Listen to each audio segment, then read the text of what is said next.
دینی علوم کے علاوہ دیگر شعبوں میں تعلیم دینے والے اساتذہ کی بھی ذمہ داری یہی ہے، بلکہ جو شعبہ بھی تعلیم سے متعلق ہو، اگر اس میں خدا نخواستہ انحراف پیدا ہو جائے اور ایسے اساتذہ ہوں جو بچوں کو گمراہ کریں، تو وہ بھی اپنے کام کے سبب اس جرم میں برابر کے شریک ہیں،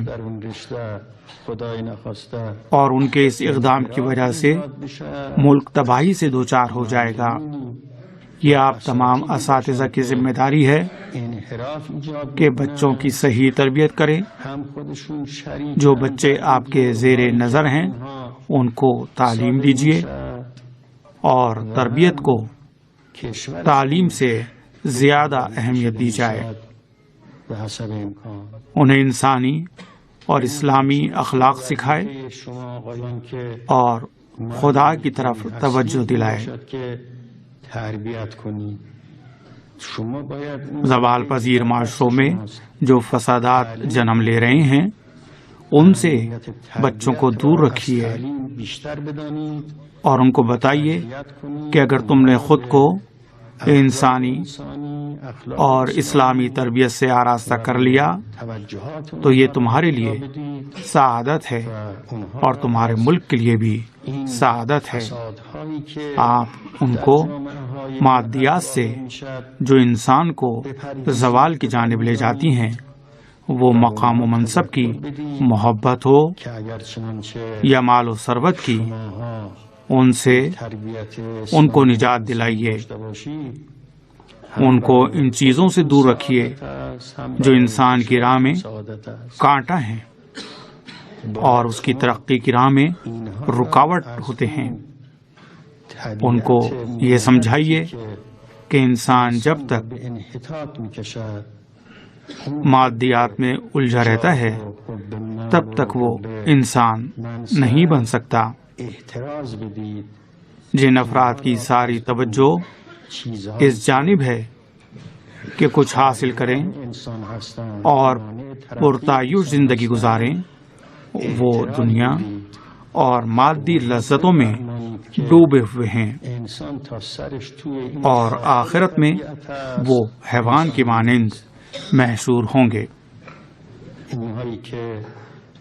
آپ ان کو یہ سمجھائیے کہ زندگی وہی ہے کہ جو باعزت ہے اور شرافت مندانہ ہے۔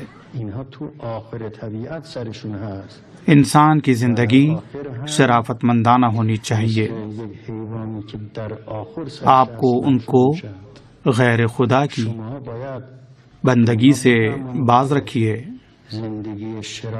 اور خدا کی عبادت اور خدا کی بندگی کی ان کو تربیت دیجیے۔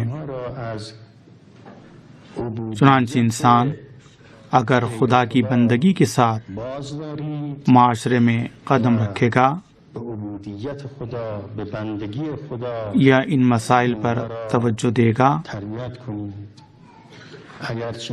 تو اس راستے سے داخل ہونے والے ہر عمل کو خدا پسند کرے گا۔